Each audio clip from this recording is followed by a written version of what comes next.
Alright, today guys, I want to share what I know about ethnobotanicals and how good they can be. So a lot of us are looking for alternative things that maybe weed's not right for us, or coffee's too fast for us, or prescription drugs have damaged us or someone we know, or we're just not convinced by them. So we're looking for alternative medicines. And we know that right now, it's more than ever, there's a big market for these alternative medicines. But you go in certain places of the world and these health shops just aren't there. Right now I'm out in rural Australia and you don't have access to some of the things that I like. One of my favorite things, and I'll keep mentioning because it's one of the most convincing herbs I've ever taken, is Reishi Mushroom. Reishi Mushroom is an ethnobotanical. It is a adaptogen. It is a mushroom. It was so rare and so sought after in ancient Japan, or ancient, and China has a history with it as well. One of those countries, it was reserved simply for the kings and queens. It was, if you found it, you'd keep it. You wouldn't tell a single soul about it. And if you wanted to curry favor with the kings, or if you thought you were going to get caught with this reishi mushroom, you would give it straight to the king. Something like that. Correct me if I'm wrong. And it's such a powerful thing, and what's wonderful about it is it's quite subtle. And what's wonderful about it is that you can increase and decrease your conscious experience of the reishi mushroom. For example, if you go meditate, you go for a gentle walk, and you go to a spirited place, it activates the mushroom, and you can really, it activates a feeling, and you really feel lifted. You feel stronger. Your spirit feels stronger, and by saying that, you don't feel strong, you don't feel harder, you don't feel tougher. You feel lighter, lifted.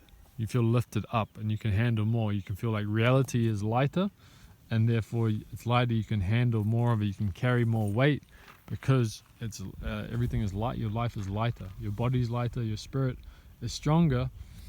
So it's lifting you up, and you experience a lighter reality.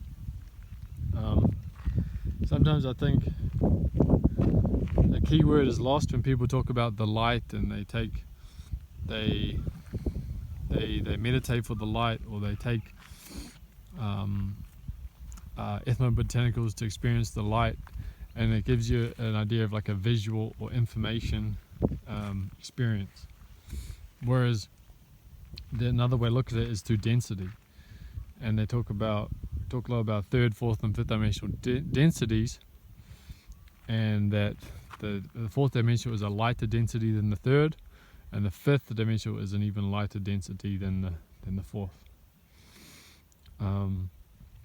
And that your body is made up of third, fourth, and fifth densities, and that you meditate to lift up, to decrease the density of your experience.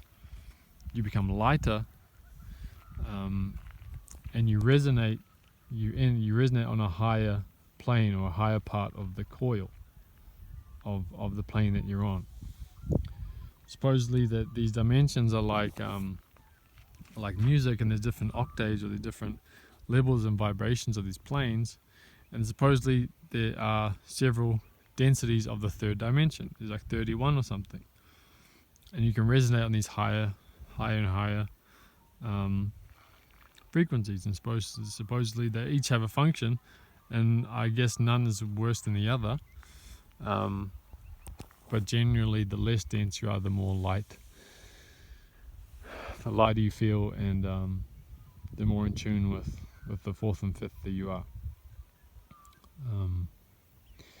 So one meditation that I really like to do is I'd have reishi mushroom, and then I'd go for a walk, and I'd imagine everything heavy that I'm experiencing, I'd breathe into it and try and imagine that those points of breathing in, that's where spirit would enter, and very low density spirit or breath would enter.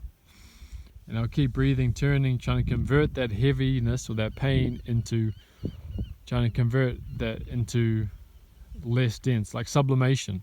Like that's hard, but there's lots in it. It's dense, and I would turn it into a more from an ice into a steam, but a cool steam. So heavy, dense into less dense, and I'd feel, and it would work, and I would get lift higher, and things around me would change just a little bit, not overwhelming, but you'd feel more and more in touch with the fourth. You'd feel less constricted by the time of the day, and you'll start feeling more that you're in the moment and that you're a little bit closer to being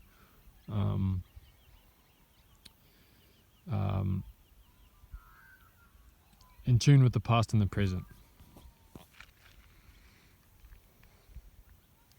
You experience time a bit differently. Again, not overwhelming. It was cool.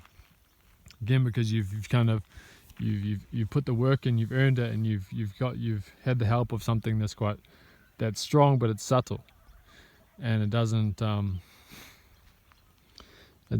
didn't overwhelm me with that particular meditation. So I'd highly recommend. That's my absolute favorite herb. It's an adaptogen, so even if you don't do any of the meditation stuff, and maybe you're an athlete that stays focused in the gym, on the sports field, wherever you are, and you're not particularly into doing the meditation stuff, it'll still help you then. It adapts to the body, and it does great things to the body. Also, if you're dealing with anger, it helps protect the liver from anger. I don't know if you guys believe in... So the word organized, right?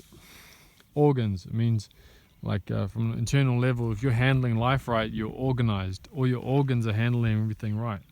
Your liver deals with patience and anger, and it is burnt up by anger. Liver is a very important thing, right? When alcohol was first introduced to, I think, the Chinese community or something, when there was long lines, when they had to wait for long lines, and a little bit of alcohol was passed out into the crowd to help them to make them more patient, right? Again, correct me if I'm wrong, or if I've got the story wrong or the culture wrong, but that's alcohol makes you a bit more patient, makes you more chill for a while, and you can just, everything's okay or whatever. It just kind of chill as long as you can sip on your beverage. But then what happens when the beverage goes away? Well, then that stopped.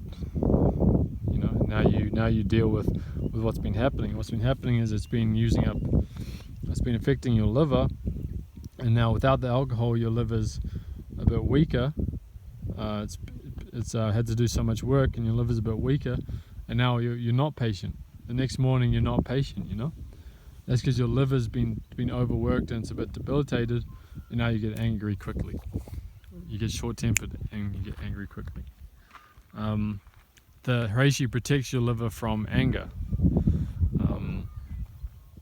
and that's great. And actually, and it's a good thing. If you're a very angry person, you might have problems with your liver. You might feel when you've been trying really hard not to get angry, and then suddenly, boom, your liver flips over, and you just can't handle it anymore, and you're angry. You're angry until you've had to sleep or something like that, and your liver's recovered. So I absolutely love the reishi mushroom. And then one thing I want to add some links below is that people believe there's a science, or a holistic science, where there are structures, less dense structures, built on top of plants. When we interact with these plants, when we ingest them, when we have a connection or a relationship, an exchange with them, with these conscious plants, we get to experience some of the structures and densities that are built on top of this, built with this plant. And it's a lot to get into, and and I'll put in the links of someone who can a video of someone who explains it properly. But I've experienced that when you have an exchange with these plants, you tap into you have an exchange with them, and they give you're able to enter this this less dense structure and benefit from it. You do work within it, you explore it, you experience things from it. It has some people say it has teachings for you, lessons for you, it has information for you, it has insight for you, it has different perspectives, it has different kind of energy for you, and so on. So very difficult to explain, but something to do with less dense structures, and their structures built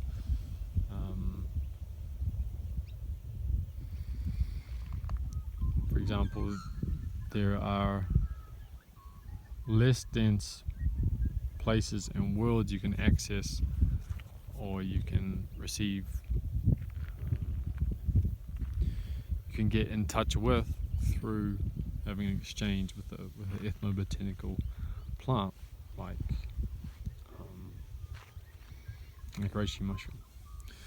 Alright, that's me. Thank you for listening.